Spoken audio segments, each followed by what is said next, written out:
যখন ছেলে মেয়ের দিন ঠিক হয়, ছেলের বাপ মেয়ে দেখতে যাচ্ছে, মেয়েকে শিখিয়ে দেয় মেয়ের মা সালাম দিয়ে ঢুকবি।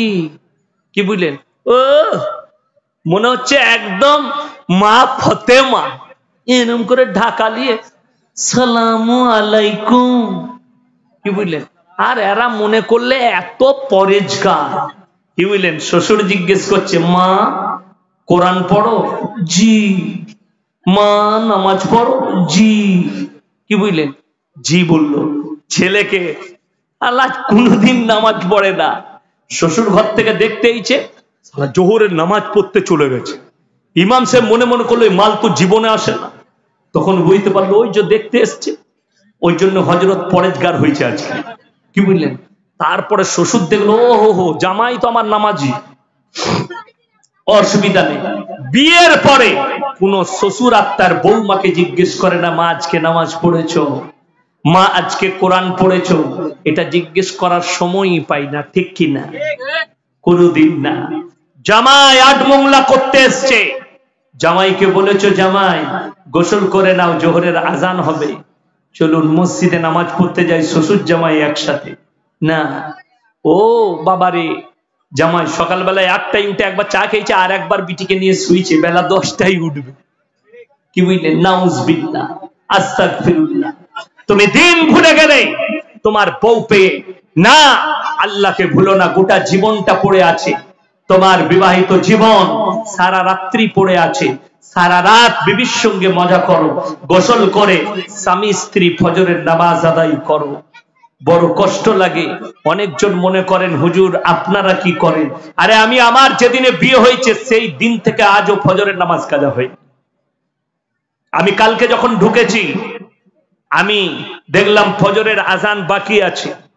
আমার স্ত্রীকে বললাম পায়ে তেল দাও, পা যন্ত্রণা করছে। সে তেল দিতে লাগলো, আজান হলো, উজু করলাম, নামাজ পড়লাম, তারপরে বিছানায় গেলাম। আমি বললাম 8টায় উঠাবে, মাদ্রাসায় যাব। আমাকে 8:30টায় উঠিয়েছে। আমি মাদ্রাসায় গেলাম, ছেলেদের ছুটি হবে, সব বুঝিয়ে টুজিয়ে আবার গেলাম।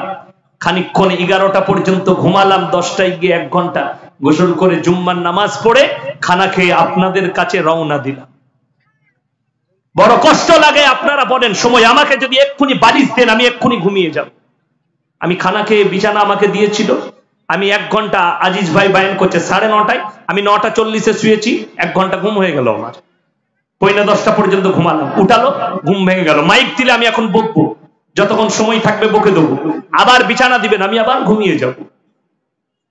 কিন্তু শুনেলেন আমার যুবক ভাইয়েরা, জীবনে কেউ নামাজ কাজা করবেন না, জোরে বলুন ইনশাআল্লাহ। আর মনের মধ্যে হিংসা বিদ্বেষ রাখবেন না, মিল মহব্বত নিয়ে আসুন। আর এগুলো আসবে কি করে বলে দিই, যখন তুমি নামাজি হবে। নামাজ কেমন একটা ইবাদত বলে দিই। কোরআন বলছে ইন্না সালাতা তানহা আনিল ফাহশাই ওয়াল মুনকার, নিশ্চয়ই নামাজ এমন একটা ইবাদত মানুষকে অশ্লীল কাজ থেকে সরিয়ে ভালো কাজের দিকে নিয়ে আসে। দুনিয়ার পরিবর্তনটা শুনেলেন। আমাদের যাদের আমার কাছে যারা বাপ চাচা বসে আছেন, আমার বাপের বয়সী যাদের 60 বছর 70 বছর বয়স যারা বসে আছেন, এদিকে জিজ্ঞেস করো হে আমার যুবক ভাইয়েরা, তোমার দাদাকে জিজ্ঞেস করো, তোমার দাদাজিকে জিজ্ঞেস করো, এরা যখন ছোট ছিল, এরা যখন যুবক ছিল, এই সেই যুগে মানুষ মিথ্যা কথা বলতে ভয় খেত, পাপ হবে বলে, গুনাহ হবে বলে। আর এই যুগে মানুষ সত্য কথা বলতে ভয় পায়, কেউ আমার কলারটা ধরবে বলে, কেউ আমার টুটিটা টিপে ধরবে বলে। সত্য কথা বলে দিলে, আমার আল্লাহর কসম করে বলছি, সত্যর উপরে টিকে যান, সত্যর জয় হবে, মিথ্যার কখনো জয় হতে পারে না আমার আল্লাহর কাছে। আপনার মনে হবে সময় যে মিথ্যার জয় হয়েছে, আল্লাহর কসম না, সত্যর জয় হবে, মিথ্যার কখনো জয় হতে পারে না। সাময়িক আপনার মনে হবে সুদ খেয়ে বড় লোক হয়েছি, ওটা সাময়িক। আল্লাহর কসম ডাল আলু খাবেন, অল্প পয়সা থাকবে, মরে গিয়ে শান্তি পাবেন, বেঁচে থেকে শান্তি পাবেন। যতদিন থাকবেন আপনি মনে মনে ভাববেন আমি হালাল খেয়েছি। চলুন এরপরে আমার ভাইয়েরা, আমার মায়েরা, বোনেরা, আমার আল্লাহ বললেন যারা আমার প্রিয় বান্দা হবে তাদের 1 নম্বর চরিত্র হচ্ছে ওয়াইবাদুর রহমানিল্লাযীনা ইয়ামশুনা আলাল আরদি হাওনা। তারা যেন দুনিয়ার মধ্যে শান্তির সঙ্গে বিচরণ করে। ওয়াইদা খাতাবাহুমুল জাহিলুনা ক্বালু সালামা। এবং তারা শুনে নাও, মূর্খদের সঙ্গে তর্ক বিতর্ক করবে না, সালাম জানিয়ে সাইড কেটে পালিয়ে যাও। যার ইসলাম সম্পর্কে জ্ঞান নেই, কোরআন সম্পর্কে জ্ঞান নেই, আমার নবীজির সম্পর্কে জ্ঞান নেই, তার সঙ্গে তোমরা রাস্তাঘাটে তর্ক বিতর্ক করো না। তাকে বলো আসসালামু আলাইকুম, পরে কথা বলবো, সাইড কেটে পালিয়ে যাও। আজকে একটা ছেলে আমাকে ফোন করেছে, আজ আপনি ইয়াসিন হুজুর? আমি বললাম হ্যাঁ বলো। বলছে তোমার সঙ্গে কিছু কথা বলতে চাই। আমি বললাম কি সম্পর্কে? বলে তুমি কিয়াম নিয়ে কথা বলেছো। আমি বললাম কি হয়েছে বলো। আমি বললাম তুমি আলেম না সাধারণ?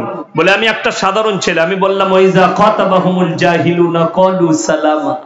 আমি মূর্খদের সঙ্গে তোমার যে সম্পর্কে জ্ঞান নেই, তোমার সঙ্গে তর্ক করব না। তোমার বাপের বেটা কোনো মৌলবি থাকলে তাকে ফোনটা ধরাও। সে এখনো পর্যন্ত ফোন করেনি, সেই দুপুর বেলায় করেছে, সকালে, আজও করেনি, এখনো করেনি। ওই জন্য আলেমের সঙ্গে তর্ক করব, কাজ হবে যার জ্ঞান আছে তার সঙ্গে। কেন? আমাকে একটা মৌলবি ফোন করেছে, আপনি কেমন? আমি বললাম আমি বলিনি। ফুরফুরার মেজো হুজুর পীর কেবলা রহমতুল্লাহ তিনি তিনার ওসিয়তনামায় লিখেছেন মুস্তাহনান, করলে ভালো, না করলে কোনো দোষের নেই। তো যখন কিয়ামটা ফরজ নয়, ওয়াজিব নয়, সুন্নত নয়, নফল নয়, কিছুই নয়, মুস্তাহনান জিনিস, এটা নিয়ে মারামারি করিস কেন? ফরজ নামাজ নিয়ে মারামারি করিস না। যেমন আমাদের দেশে দেখবেন খালি সোমবার না মঙ্গলবার শবে বরাত হবে, মঙ্গলবার না মঙ্গলবার শবে বরাত। ওরে আল্লাহ, গরুর গোশ আর হালুয়া আর রুটি, কি বুঝলেন, ছড়াছড়ি, লে হালুয়া লে রুটি, ঠিক কি না? আপনাদের এখানে হয় না মনে হয়? না হয়, মাশাআল্লাহ করবে। 3 দিন আগে থেকে লাঠি পুতাকে পয়সা দিয়ে দেয় কারা? দাদিরা দাদুরা। যাবে বোম ফাটাকা, তোর দাদু ঘুমিয়ে গেলে জেগে যাবে। সালা গ্রামে মনে হচ্ছে কারগিলের যুদ্ধ চলছে, দাম আর দুরুম, ফাটাম আর ফুটু। আমার ভাই একটা কথা ভাববেন, আপনি দেখবেন বহরমপুরে যখন দেওয়ালি হয়, অমুসলিম ভাইরা দেওয়ালিতে বোম ফাটাই না ফাটাই না? বোম ফাটায়। আমাদের দেশের মুসলমানরা শবে বরাতে বোম ফাটায়। তারা দেওয়ালিতে লাইটিং করে, মুসলমানরা শবে বরাতে লাইটিং করে। মাল নামটা আলাদা, মালটা একই, পার্থক্য নাই। আরে সব থেকে বড় দুঃখ কি জানে?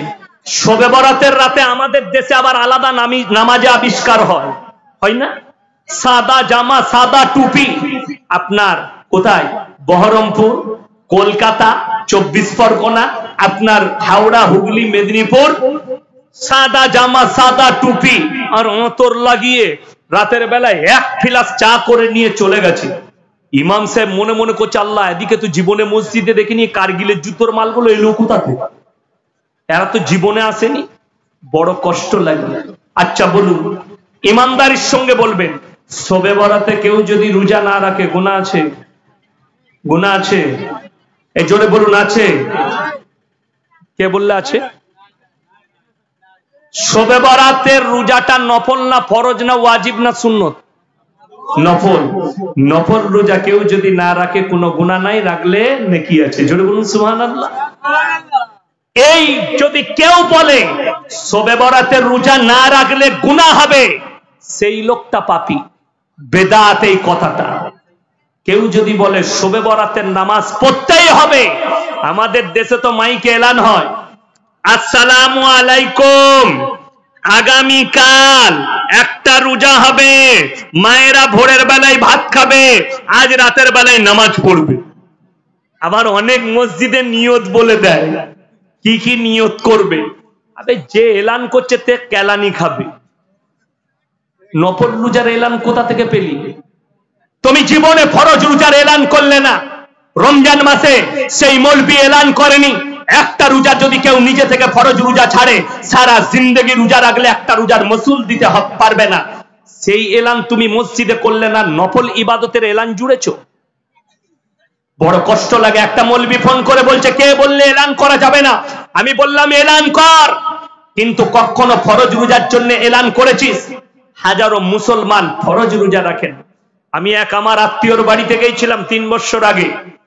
শবে বরাতের দিনে রোজা রাখিনি, আমাকে নাস্তা দিয়েছে, দুটো পাড়ার বুড়ি মেয়ে চলে এলো, হাইলো ইয়াসিন সাহেব রোজা রাখেনি। আমি বললাম আল্লাহ কি বিপদ হলো, এরা দেশের লোককে বলবো। আমি বললাম হ্যাঁ মা তোমরা রেখেছো? হ্যাঁ বাবা, জীবনে শবে বরাতের রোজা ছাড়ি না। আল্লাহ আলহামদুলিল্লাহ। আর রমজান মাসে? বলে বাবা রমজান মাসে 15টার বেশি পারি না। আমি তোমরা কেলানি খাবে আর আমি জান্নাতে যাব। যেহেতু আমি রমজানের ফরজ রোজা ছাড়ি না, তুমি 15টার বেশি করো না। বড় কষ্ট লাগে। ফরজ ইবাদতের মূল্য এদের নেই। বলে দিই সমাজ কোন জায়গায় পৌঁছেছে। জানাজার নামাজ হয়, মসজিদে এলান হয়, জোহরের নামাজের পরে জানাজা হবে, কিছু মুসল্লি মসজিদে নামাজ পড়ে, আর একদল নামাজি পরেজগার ওলি থাকে, তারা উজু করে বসে থাকে, জানাজার নামাজ পড়বে হযরতরা, কিন্তু ফরজ নামাজ আদায় করে না। ঠিক বলছি না ভুল বলছি? তাদেরকে জিজ্ঞেস করো, ফরজ নামাজ যদি কেউ নিজে থেকে ছেড়ে দেয়, আমার নবীজি সাল্লাল্লাহু আলাইহি সাল্লামের হাদিস, যার নামাজ নেই তার ইসলাম নেই। তুমি ফরজ নামাজ পড়লে না, ফরজে কিফায়ে কেউ যদি জানাজার নামাজ ছেড়ে দেয় গুনাহ আছে? কোনো গুনাহ নেই। কিন্তু কেউ যদি ফরজ নামাজ ছেড়ে দেয় গুনাহ আছে না নাই? চোখের সামনে নামাজ হচ্ছে, আর তুমি যদি বলেন হুজুর আমি তো দোয়া দরুদ কিছুই জানি না, আরে কমপক্ষে সেই দিনে আমার ভাই ইমামের দেখে দেখে মাথাটা ঠুকেলে আমার আল্লাহ যদি কবুল করে, তো সব শিকার নিয়ত করে যদি নামাজ পড়িস আর মাথা ঠুকিস, তো যতদিন মাথা ঠুকবি না জেনে ততদিন নামাজের নেকিটা আমার আল্লাহ তোর নামায় আমলে দিবে। জোর বলুন সুবহানাল্লাহ। তুমি নিয়ত করেছো যে আমি নামাজের, কিন্তু বড় কষ্ট লাগে আমাদের সমাজের লোক নফল নিয়ে মারামারি করে, ফরজ নিয়ে মারামারি নাই। শবে বরাতে আপনি খানা করুন, কোনো অসুবিধা নেই, শবে বরাত শুনে দাও। তারপরে শবে বরাতের নামাজটা আমার মায়েরা যারা 365 দিন 5 ওয়াক্তের নামাজ পড়ে তার জন্য শবে বরাত, তার শবে বরাতের নামাজটা কাজে আসবে। তার শবে বরাতের রোজাটা যে রমজানের 30টা রোজা রাখে তার জন্য শবে বরাতের রোজাটা কাজে আসবে। যে পুরো বছর 5 ওয়াক্তের নামাজ পড়ে তার জন্য শবে বরাতটা কাজে আসবে। তুমি একদিনও নেই আর পুরো বছর নামাজে নেই, খালি মাল জুম্মার দিনে আসে, এই শবে বরাতের রাতে গিয়ে বলছে আমি জান্নাতে যাব। আবে কেলানি খাবি কবরে, এতটুকু পেরুবার রাস্তা পাবি না। আমার আল্লাহ রাব্বুল আলামিন সঙ্গে তুমি চালাকি করবে না, আমার আল্লাহ চালাক নয়। ওমা কারু ওমা কারাল্লাহ ওয়াল্লাহু খায়রুল মাকিরিন। তোমরা যদি মাক্কারি আর চালবাজি করে, আমিও চালবাজি করতে জানি। আমাদের দেশে দেখবেন প্রত্যেকটা গ্রামে, বেশিরভাগ গ্রামে 27 রমজান পালন হয়, হয় না? হয় না? শবে কদর পালন হয়, সব লোক জানে। ওরে বাবারে, সেই দিনে আবার মেয়েরা আমাদেরকে ফোন করে, আচ্ছা ইয়াসিন ভাই ক রাকাত পড়বো? আমি বলি তুই সারা রাত চালাগা, ঘুমুই না। বলে তাই নাকি? হ্যাঁ, এমনি সারা রাত পর। বলে তুমি? আমি তো ঘুমাবো। কেন? আমি তোদের মতো মাক্কার নয়, মৌলবীরা তোদের মতো চালবাজ নয়, আমরা আল্লাহকে চাই। শোনো, রমজানুল মুবারকের মাসে কোন পৃথিবীর মুর্শিদাবাদে এত বড় বড় মাদ্রাসা আছে, চন্দ্রহাট বুখারীর মাদ্রাসা, চন্দ্রহাট থেকে চলুন জালিলিয়া, সুরুলিয়া, ওমরপুর থেকে শুরু করে মুর্শিদাবাদের যতগুলো বড় বড় মাদ্রাসার মুফতিরা আছে, বড় বড় মুফতি, তাদের কাছে ফতোয়া নিয়ে আসুন। আমি তাদের জুতোর মালা পরার লেগে রেডি আছি। আপনার গ্রামে পড়বো, কোন মুফতি আর কোন মৌলবি যদি বলে দিতে পারে 27 রমজানটা শবে কদরের রাত্রি, তার জুতোর মালা পরে শওকতের বেটা পশ্চিম বাংলায় বায়ান করবে ইনশাআল্লাহ। নিয়ে আসুন কোন বাপের বেটা মৌলবি আছে? কেউ পারবে না। কেন? কোন মৌলবি পারবে না, কোন মৌলবি বলবেই না আপনাকে। তারা সকলে জানে 27 দিনটা শবে কদরের দিন মনে করাটাই বেদাত। যদি বলেন তাইলে হুজুর কি করব? আমার ভাইয়েরা, আমার মায়েরা, বোনেরা শোনো, আমার আল্লাহ রাব্বুল আলামিন আমার নবী বিশ্ব নবীকে, আল্লাহর নবী সাহাবীরা বললেন ইয়া রাসূলুল্লাহ, ইয়া হাবিবাল্লাহ, আগেকার মানুষেরা 1200 বছর 1300 বছর বাঁচত, তাদের সমতুল্য আমাদের ইবাদত কি করে হবে? আমার আল্লাহ রাব্বুল আলামিন বললেন, হে আমার বিশ্ব নবী, ইন্না আনজালনাহু ফি লাইলাতিল কদর ওয়া মা আদরাকা মা লাইলাতুল কদর, লাইলাতুল কদরি খায়রুম মিন আলফি শাহর। আমি সারা বছরে এমন একটি রাত্রি দান করেছি যে রাত্রি ইবাদত করলে হাজার মাস অপেক্ষা বেশি নেকি পাবে।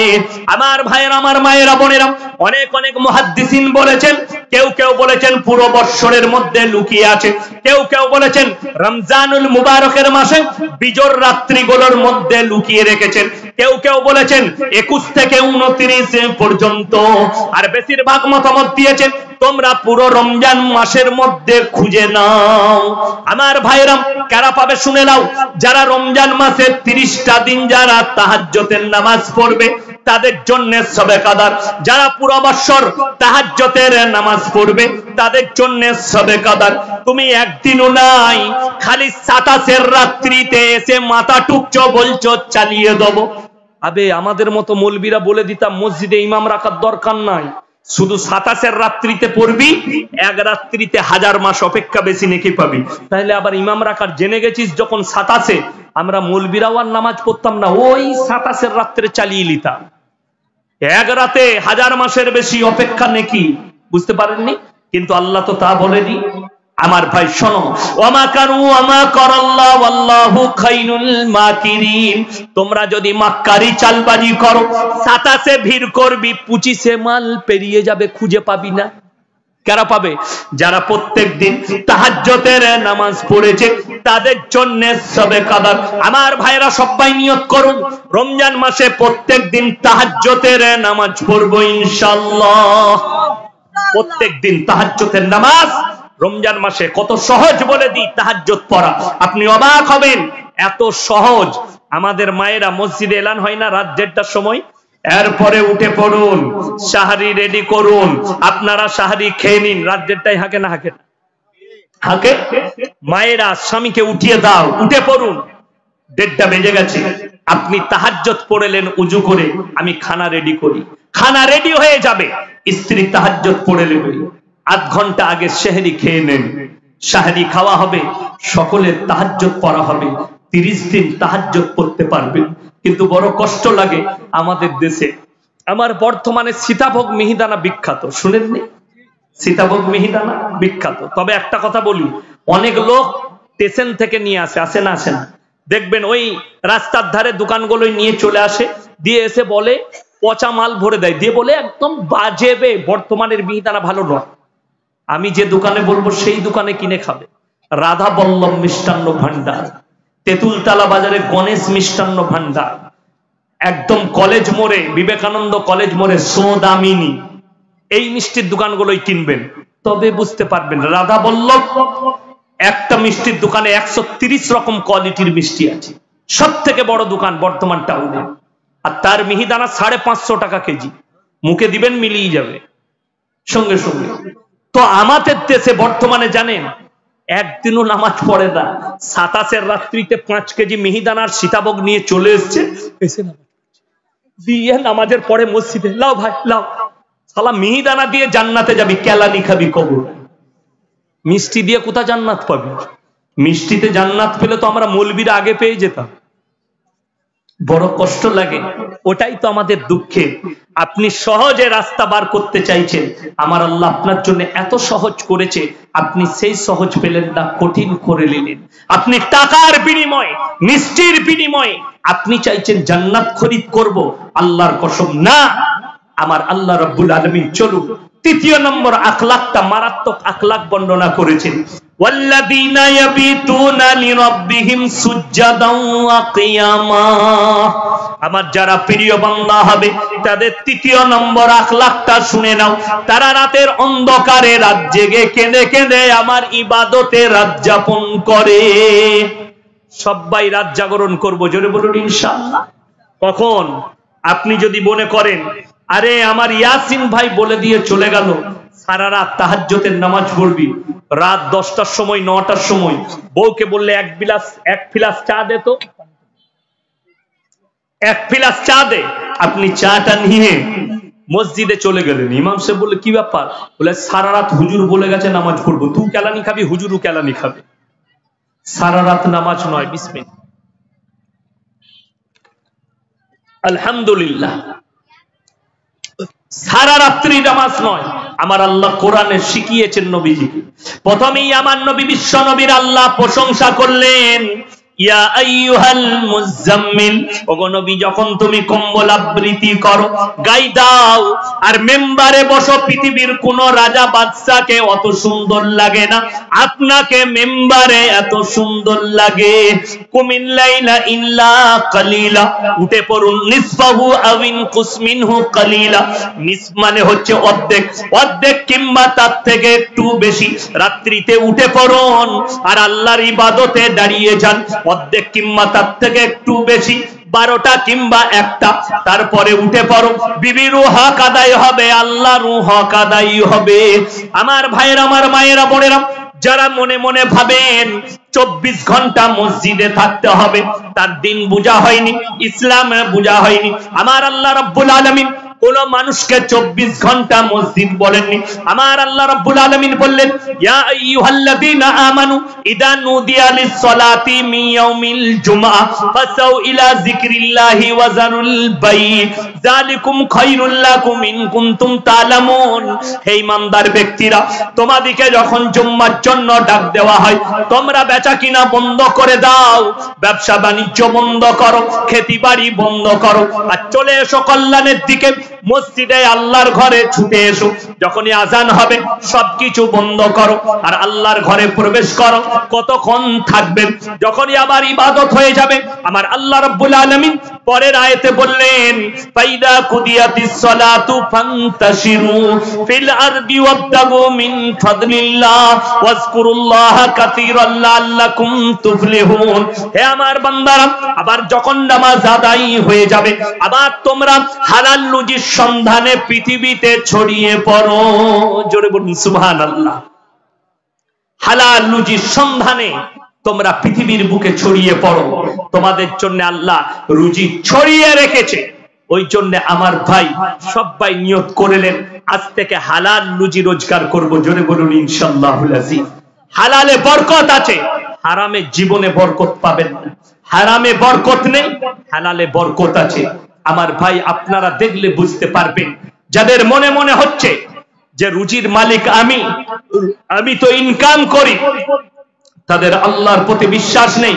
আল্লাহর কসম, সে কোটিপতি হোক, লাখপতি হোক, হাজার কোটির মালিক হোক, রুজি আমার আল্লাহ দান করেন। রুজি তুমি মাপো না, আমার আল্লাহ মাপে। তোমার কাছে কোটি কোটি টাকা থাকবে, তুমি দাস্তারখানে বসবে, কিন্তু আমার আল্লাহ তোমাকে ভালো মন্দ খেতে দেবে না। তোমার যেরকম রুজি মেপেছি সেটাই তুমি খাবে। 2 সপ্তাহ আগে আমার শরীর খারাপ হয়েছে, তো আমার শরীরে এখনো দুর্বলতা আছে, প্রচুর সিলাইন চলেছে, ইনফেকশন হয়েছিল পেটের মধ্যে। তা আমি আজকে এসে দেখলাম করেলা ভাজি আছে, ভেন্ডি ভাজি আছে, গরুর মাংস ছিল, ডাল ছিল। আমি কিছুই লিইনি, শুধু ভেন্ডি ভাজি আর করেলা ভাজি দিয়ে ভাত খেলাম। কেন? আমার দিমাগ বলল গরুর মাংস ছোঁয়া চলবে না, খাই, আজকে খাওয়া চলবে না। আল্লাহ আমার রুচি মাপেনি, তাই আমি খেতে পাইনি। তোমার দাস্তারখানে থাকবে, তুমি খেতে পাবে না আমার আল্লাহ না চাইলে। তোমার সামনে নামানো থাকবে, আমার আল্লাহ না চাইলে তুমি সেখানে মুখ দিতেই পারবে না। ওই জন্য রুজির মালিক আল্লাহ। কত দাস্তারখান থাকে, বড় লোকরা বসে থাকে, খেতে পাই না। আপনারা দেখেননি জলসাতে একটা গরিব মানুষ আসে, একটা বড় লোক আসে। বড় লোককে যখন মিষ্টি দেওয়া হয়, সে বলে আমার সুগার আছে। বড় লোককে যখন একটা ভালো ফল দেওয়া হয়, বলে এটা আমার জন্য চলবে না। কিন্তু একটা গরিব মানুষ এক দাঁত থেকে বিসমিল্লাহ বলে সবটাই খেতে পায়। তাকে সিজদায় পড়ে আল্লাহর কাছে শুকর আদায় করা দরকার, যে আল্লাহ তুমি আমাকে সবটা খেতে দিয়েছো, এটাই তোমার শুকর আদায় করছি, এবং সুস্থ রেখেছো। জানেন সব থেকে দামি আল্লাহর নিয়ামত হচ্ছে সুস্থতা। এবং আল্লাহ মানুষকে এত নিয়ামত দিয়েছে দুনিয়ার বুকে, আপনাকে কত আজকে এই ব্রেনকে ঠান্ডা করে, এই ব্রেনকে স্টপ করে, আজ ব্রেনকে সুন্দরভাবে নিয়ে আজকে যারা মাজমায় বসে আছেন, তার কারণ কি জানেন? আমার আল্লাহ দেয়া বড় নিয়ামত। চলে বলুন সুবহানাল্লাহ। কি নিয়ামত? আমার আল্লাহ রাব্বুল আলামিন বললেন, আমার মায়েরা বোনেরা ভালো করে শুনবেন। আজিজুল ভাই তো মা দিকে খুব বলে গেল, আমি আর পর আপনার দিকে বাঁশ দিই, ঠিক কি না? কথাটা বুঝতে পারলেন? আজিজুল ভাই মা দিকে বলে গেল, আমি আপনার দিকে বলি। زين للناس حب الشهوات من النساء والبنين والقناطير المقنطرة من الذهب والفضة والخيل المسومة والأنعام والحرث ذلك متاع الحياة الدنيا والله عنده حسن المآب زين للناس حب الشهوات من النساء হে আমার বিশ্ব নবী পৃথিবীর মানুষকে আমি যে সবথেকে দামি নিয়ামত দিয়েছি সেটা হচ্ছে স্ত্রী নিসা মানে মেয়ে নারী সবথেকে দামি নিয়ামত দিয়েছি বিবির সঙ্গে ঝগড়া হলে কি হয় একদিন ঝগড়া হয়েছে এই বেরিয়ে যা তুই ঘর থেকে আমি চলে যাচ্ছি বাপের বাড়ি ছেলে কি বলে বেরো এখান থেকে গুটি পাটি নিয়ে চলে গেল বাপের ঘর একদিন কেটে গেল দুদিন তিন দিন চার দিন 5 দিন কেটে গেছে রাতের বেলায় আর কিন্তু ঘুম আসছে না রাত 12টার সময় খালি বউকে মিস কল মারছে ফিচিক ফিচিক করে বউ মিস কল মারছো কেন ওইরকম করে রাগ করছো কেন মাল একদম ঠান্ডা 5 দিন মিজাজ দেখাচ্ছিলি যে কেন বিবি আল্লাহ এত বড় নিয়ামত দিয়েছে যাদের বউ থাকতে বউ মারা গেছে তাদেরকে জিজ্ঞেস করো আল্লাহর কত বড় নিয়ামত 4টা বেটা থাকবে 4টা বৌমা তারা বলবে আব্বা অসুবিধা নেই আমরা খিদমত করব আরে বুকা সব খিদমত করবি তোর বউরা সব করবে কিন্তু রাতের বেলায় অন্ধকারে রাত 10টার সময় তোরা বিবিকে নিয়ে ঢুকে পড়বি এক কোণে বুড়ো মানুষ এক জায়গায় কোণের ঘরে পড়ে থাকবে রাত্রে যদি কারেন্ট চলে যায় আর প্রস্রাব লাগে বিছানায় মুততে হবে না হলে ঘরের কোণে আর বিবি যদি থাকতো আপনাকে চিন্তা করতে হবে না বাইরে যেতে হবে না বালতিটা এনে দিচ্ছি বালতিতে মুতে স্লিপচিটা এনে দিচ্ছি স্লিপচিতে মুতে দেখবেন অনেক ছেলের অ্যাক্সিডেন্ট হয়ে হোক যে কোনো কারণে পা ভাঙে না ঘরে পড়ে আছে পেশাব লেগেছে বউকে বলছে ওরে বাবা রে উঠতে পাচ্ছি না গো ও বউ বলছে চিন্তা করো না তুমি বসে থাকো বালতি এনে দিচ্ছি ও হযরত ওইখানেই বসে বসে চালিয়ে দিলে বালতিতে বউ ফেলে আসছে কোনো অসুবিধা নাই আর বউয়ের যদি একবার পা ভাঙে বউ যদি বলে চলতে পাচ্ছি না গো চলতে পারছো নাকি হাতটা টেনে নিয়ে গিয়ে পায়খানা করে বসিয়ে দিবে ও কিন্তু বউয়ের মুখ ফেলাবে না কিন্তু বিবিরা ফেলবে আল্লাহ স্ত্রী এত বড় নিয়ামত দিয়েছে বুঝিয়ে দিই আপনি আছেন লালবাগে বাজারে গেছেন বহরমপুরে আছেন বউ ফোন করে বলছে হ্যালো রান্না হয়ে গেছে তুমি খাবে না চলে এসো রাখ ফোনটা কাজে আছি সব সময় খালি ফোন করিস কেন বাবারে মিজাজ কি আর যদি দীপালি ফোন করে ও হ্যালো কেমন আছো তুমি কোথায় আছো রেস্টুরেন্টে আসবে না আই লাভ ইউ বাবারে বহরমপুর থেকে 30 কিলোমিটার কথা বলছে পেরেশানি নাই আর বউয়ের সঙ্গে 1 মিনিট কথা বলতে হলেই বিরক্ত এটার নাম হচ্ছে কিয়ামতের আলামত মানুষ পরকীয়াকে সম্মান দিবে কিন্তু নিজের বিবিকে সম্মান দিবে না এটা কিয়ামতের আলামত আর বহু নারী পরকীয়ায় জড়িয়ে যাবে এটার কারণে শুনেলেন আমরা কেউ বাড়ি থেকে বের হলে শুনেলেন আমি বলে যাই আমার নবীজি সাল্লাল্লাহু আলাইহি সাল্লাম সফরে বেরুলে বিবির কপালে চুম্বন দিতেন আর আমাদের দেশে ছেলেরা আমি আসছি রান্না করে রাখবি বলে বেরিয়ে গেল হারামখোর আরে বুকে জড়িয়ে বিবিকে কপালে একটা চুম্বন দাও বাজারে যাচ্ছ ব্যবসায় যাচ্ছ তুমি যতক্ষণ ব্যবসায়ী থাকবে তোমার কথা তোমার কপালে চুম্বনের কথা মনে পড়বে আর তোমার জন্য ভালোভাবে রান্না করে রাখবে আর তোমার চুম্বনের কথা ভেবে সেই বিবির দিমাগ আর কোনো দিকে খেলবে না নিজের স্বামী ছাড়া তুমি পরকীয়া করছো তোমার বিবিকে তুমি সময় দাও না ভালোবাসা দাও না তোমার বিবিও পরকীয়ায় জড়িয়ে যাবে এটা বেরেনে রেখে দাও যে পুরুষরা পরকীয়া করে তাদেরকে অনুরোধ করব তোমার বিবি যদি তোমার চোখের সামনে পরকীয়া করে তুমি কি মেনে নিতে পারবে যে কোনো পুরুষ একজন হাত তুলে বলুন আমি মেনে নিতে পারবো কেউ পারবে না কোন পুরুষ পারবে না তারা যদি স্ত্রীর পরকীয়া দেখে স্ত্রীকে মার্ডার করে ফেলে ঠিক কি না অনেক সময় মার্ডার হয়ে যায় স্ত্রীকে তালাক দিয়ে দেয় পরকীয়া দেখার পরে তুমি তোমার স্ত্রীর পরকীয়া মানতে পারবে না তোমার পরকীয়া তোমার স্ত্রী কি করে মেনে নিতে পারবে তুমি কি করে অন্য মেয়ের সঙ্গে সম্পর্ক করো বড় কষ্ট লাগে না বিবি হচ্ছে সবথেকে দামি নিয়ামত زين للناس حب الشهوات من النساء والبنين والقناطير المقنطرة من الذهب والفضة আর আমি তোমাদেরকে দিয়েছি তোমাদের সন্তান সন্ততি সোনা রূপা, তোমাদের সওয়ারির জন্য দিয়েছি ঘোড়া, তোমাদের জীবন ব্যবস্থার জন্য যতগুলো প্রয়োজন আমি আল্লাহ অতগুলো নিয়ামত দিয়ে তোমাদেরকে ঢেকে দিয়েছি। জোরে বলুন সুবহানাল্লাহ। ওই জন্য কোরআনে আছে ইন্না জাআলনা মা আলাল আরদি যিনাতাল লাহা লিনাবলুয়াহুম আইয়ুহুম আহসানু আমালা। হে আমার বিশ্ব নবী, এই গোটা পৃথিবীটাকে সুসজ্জিত করেছি আমার বান্দা বান্দির জন্য। আমি খালি একটা জিনিস চাই, আইয়ুকুম আহসানু আমালা, তাদের কাছ থেকে খালি ভালো আমলটা চাই। সকলে নিয়ত করেন আজ থেকে ভালো আমল করব। জোরে বলুন ইনশাআল্লাহ।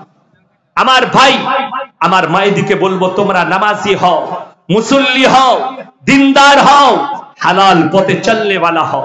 আমি যুবক ভাইদিকে বলবো বেঈমান কাফেরদের আখলাক নিও না। আজকে কষ্ট এক জায়গায়, আজকে মুসলমান নিজের আখলাক ছেড়ে বেঈমান কাফেরদের আখলাকে আকৃষ্ট হচ্ছে। এই মাসটা কি চলছে? ফেব্রুয়ারি, ঠিক কিনা?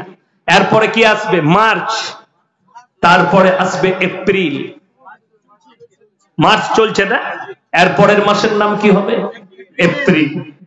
এপ্রিল মাস আসবে। আমার বহু যুবক যুবতী যারা স্কুল কলেজে পড়াশোনা করে তারা স্কুলে যাবে এপ্রিল ফুল পালন করতে। এপ্রিল ফুল পালন হয় না? হয় না? হে আমার যুবক যুবতী, কলেজের যারা স্টুডেন্ট আছেন, যারা স্কুলের স্টুডেন্ট আছো, যারা হাই স্কুলের স্টুডেন্ট আছো, তুমি তোমার প্রফেসরকে জিজ্ঞেস করো, তুমি তোমার হাই স্কুলের হেডমাস্টারকে জিজ্ঞেস করো, স্যার এপ্রিল ফুল তো পালন করব, কিন্তু আপনি বলতে পারবেন এপ্রিল ফুলের ইতিহাস কি? হয় তোমাকে মিথ্যা কথা বলবে, তা না হয় তার দিমাগে হিম্মত হবে না তার দিলেতে তোমার কাছে সত্যটা প্রকাশ করি। এপ্রিল ফুল ওই দিনটাকে বলা হয় যেদিনে মুসলমানদের রক্তর হুলি খেলা হয়েছিল স্পেনে। স্পেনটা ছিল মুসলিম রাষ্ট্র, ওই জায়গায় মুসলমানদের হুলি খেলা হয়েছিল 1 এপ্রিল। মুসলমানদেরকে মিথ্যা বলে ঠকিয়েছিল ইহুদিরা। সেদিন থেকে দখল করে সেখানকার মাদ্রাসা মসজিদ গুলো মদের বার, আর সেখানে মদের দোকান করে রেখে দিয়েছে মসজিদ গুলো স্পেনে। আজও বহু মসজিদ মদের বার হয়েছে, বহু মাদ্রাসাকে পতিতালয় বানিয়ে দিয়েছে তারা মুসলমানদেরকে ধোকায় মেরে। তারিখটা ছিল 1 এপ্রিল। সেই দিন থেকে ইহুদিরা পরব চালু করেছে ঠকাঠকির। আমরা আজকের দিনে মুসলমানদেরকে ঠকাতে পেরেছি এবং কামিয়াবি লাভ করেছি।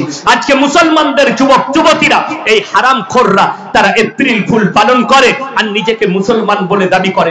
আল্লাহর কসম, তোমার বাপ যদি 5 ওয়াক্তের নামাজি হয় আর তুমি যদি এপ্রিল ফুল পালন করো, তুমি জান্নাতে যাবার রাস্তা খুঁজে পাবে না। আল্লাহর কসম, তুমি বেঈমান কাফেরের সঙ্গে উত্তোলন হবে কিয়ামতের দিনে। মুসলমানদের ছেলেরা 1 জানুয়ারি পালন করে, এপ্রিল ফুল পালন করে, 14 ফেব্রুয়ারি ভ্যালেন্টাইন ডে পালন করে। তোমরা এগুলো কোথা থেকে পেলে? আল্লাহ কোরআনে বললেন গায়রিল মাগসুবি আলাইহিম ওয়ালা দাল্লিন। মাগসুব মানে ইহুদি আর দাল্লিন মানে নাসারা। এই দুটো দলই পদভ্রষ্ট এবং এদের যারা অনুসারী হবে তারাও পদভ্রষ্ট হয়ে যাবে। আপনার ছেলে যদি 1 জানুয়ারি পালন করে, আল্লাহর কসম পদভ্রষ্ট। আপনার ছেলে যদি এপ্রিল ফুল পালন করে, আপনার ছেলে মেয়ে পদভ্রষ্ট। আপনার ছেলে যদি 14 ফেব্রুয়ারি ভ্যালেন্টাইন ডে, আমরা বলিনি, ভারতের যতগুলো অনলাইন সংস্থা আছে, পশ্চিম বাংলার অনলাইন সংস্থারা বলছে, তারা রিপোর্ট দিয়েছে সরকারকে, একদিনে খালি 14 ফেব্রুয়ারি গোটা পশ্চিম বাংলা জুড়ে 7 লাখ খালি নিরোধ বিক্রি হয়েছে কন্ডম। সেটা কিনেছে কারা? বেশিরভাগ যুবক আর যুবতীরা কিনেছে। সেখানে বেশিরভাগ কিনেছে স্কুল কলেজের পড়ুয়ারা, নিজেদের জীবনকে পণ্য করার জন্য তারা ব্যভিচারে লিপ্ত হয়ে। আমার ভাই, আপনাদের জানা নেই, সব থেকে বড় পশ্চিম বাংলার বিষাক্ত ভাইরাস ছড়িয়েছে মুর্শিদাবাদে।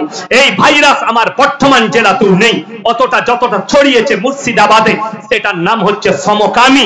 সেই সমকামী ছড়িয়েছে মুর্শিদাবাদের মাটিতে। আমি মুর্শিদাবাদের কলেজ ইউনিভার্সিটি ছেলে মেয়েদিকে বলতে চাই, তুমি যদি মনে করো এই মৌলবীর কথা বিশ্বাস করবে না, করো না। ইসলামের ইতিহাস গুলো তোমার জানা মতো কোন মৌলবীকে জিজ্ঞেস করো, কোরআনকে স্টাডি করো। কোরআনে আল্লাহ তাআলা স্পষ্ট বলেছেন, এই পাপের কারণে আল্লাহ তাআলা একটা নবীর কমকে রুটির মতো পাল্টিয়েছেন। সেই নবীর নাম হচ্ছে হযরতে লূত নবী। এই পাপের কারণে তার কমকে ধ্বংস করে দিয়েছেন, তার বিবিকে জাহান্নামী ঘোষণা করে দিয়েছেন।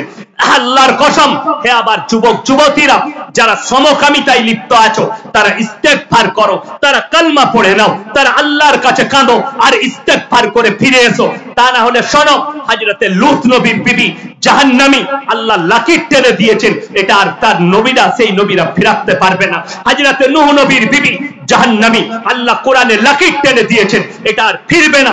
তারা নবী হওয়ার পরেও তাদের বিবিকে আর জান্নাতে নিয়ে যেতে পারবে না। আল্লাহ জাহান্নামী ঘোষণা করে কোরআনে লাকির টেনে দিয়েছেন। আমার ভাই, আমার মায়েরা বোনেরা, যারা সমকামী হবে তারা জাহান্নামের উত্তর অধিকারী হবে। তোমরা মনে করো না এই তোমাদের পাপের কারণে গোটা মুর্শিদাবাদ জেলাকে গঙ্গার ভেতরে আল্লাহ ভরে দিতে পারেন, আটকাতে পারবে না। তোমাদের পাপের কারণে তোমাদের কম, তোমার গ্রাম আল্লাহ গঙ্গার তলায় ভরে দিতে পারে। সমুদ্রের ঢেউটা একবারে মুর্শিদাবাদে মেরে টেনে ঢুকাতে পারেন। এই পাপে যারা লিপ্ত আছো, সেই যুবক যুবতীদিকে আমি অনুরোধ করে যাব, তোমরা সমকামী থেকে নিজেদিকে বাঁচাও, তোমরা এই ধরনের পাপ থেকে সরে এসো, জিনা থেকে সরে এসো। আমার আল্লাহ কোরআনে অর্ডার দিয়েছেন, ওয়ালা তাকরাবুজ জিনা ইন্নাহু কানা ফাহিশা ওয়া সাআ সাবিলা। হে আমার নবী, ব্যভিচার করা তো দূরের কথা, যে রাস্তায় ব্যভিচার হয় সে রাস্তার পাশে যাতায়াত করো না। আমি আমার যুবকদিকে বলবো, তুমি বহরমপুরে গেলে যে রাস্তায় পতিতালয় আছে সেই রাস্তায় দরকার থাকলেও যেও না, ওই দরকার অন্য জায়গায় মিটাও। যে রাস্তায় ব্যভিচার হয় সে রাস্তায় যেও না। আমি দাওয়াত দিয়েছি, আজকে আবার এই মিডিয়াদের মাধ্যমে দাওয়াত দিচ্ছি, সোনাগাছির যতগুলো মুসলিম পতিতালয়ের মেয়ে আছে আমি তাদেরকে দাওয়াত দিচ্ছি, তোমরা এসো আর কালমা পড়ো আর আমাদের মতো মৌলবীর সঙ্গে যোগাযোগ করো। আমরা তোমাদের ভালো হালাল স্বামীর ব্যবস্থা করে দেবো, হালাল লুচির ব্যবস্থা আমার আল্লাহ করে দিবেন। তোমরা ওই জায়গা থেকে পতিতালয় থেকে সরে এসো।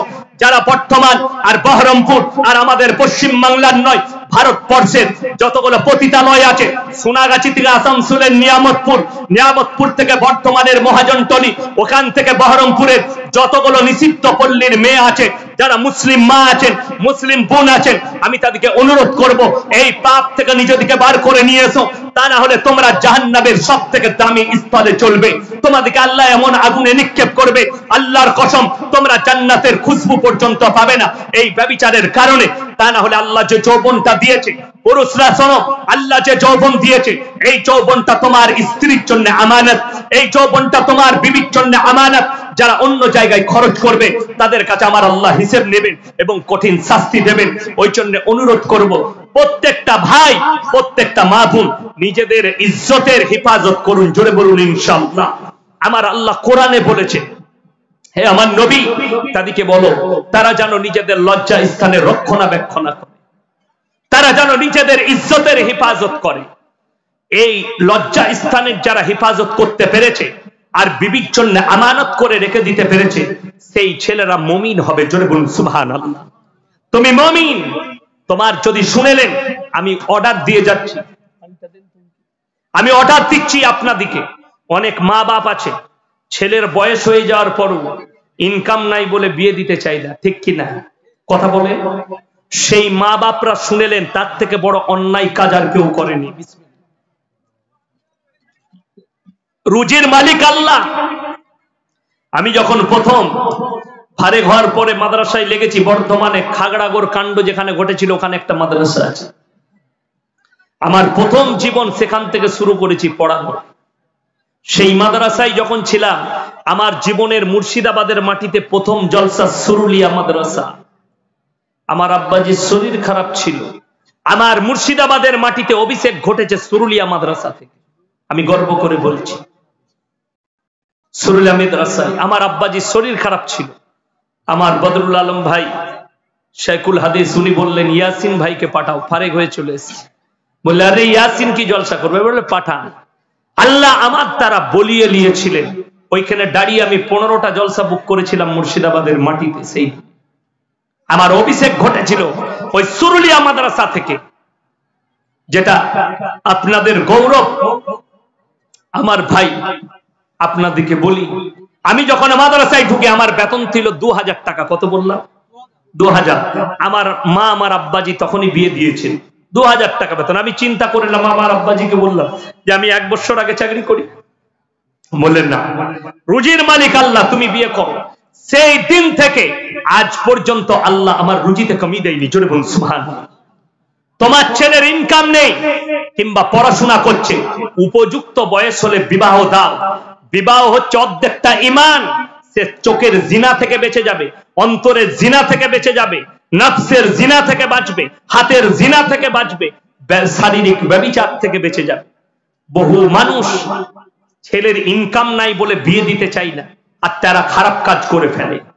পয়সা নাই বলে মেয়ের বিয়ে দিতে চাই না। আমার মেয়ে স্কুলে পড়ছে, এখন পড়ালেখাটা করে লে তারপরে বিয়ে দেবো। আরে হারাম কর, তোর মেয়ে জিনায় লিপ্ত হয়ে যাবে বয়স হলে। তোর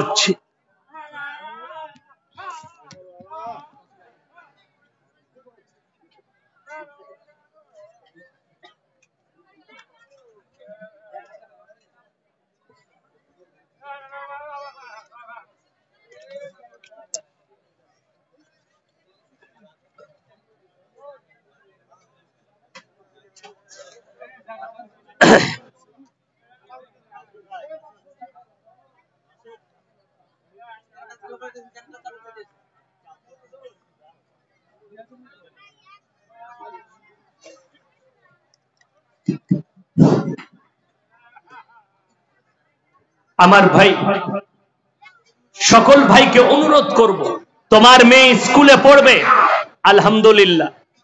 কি হলো? কোনখান থেকে? জেনারেটর থেকে? দেখুন,